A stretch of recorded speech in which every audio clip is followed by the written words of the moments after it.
اینم یکی از شگفتی‌های کرمانشاه. جرثقیل برده، اون یکی جرثقیل رو بالا. نگاه پسر رو حواس بلاشه رو بزن همینجا. وایسا ببین اینو من نشون بدم، نگاه بکنم. نگاه کن، این اسب بازیه.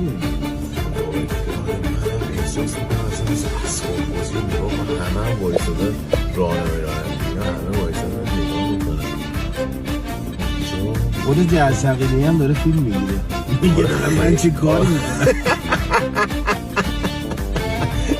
ولی خدا وکیلی کار سختیه. نگاه کن. برو ببیش، من همینجور داری میری من فیلم بگیرم. برو سری برو.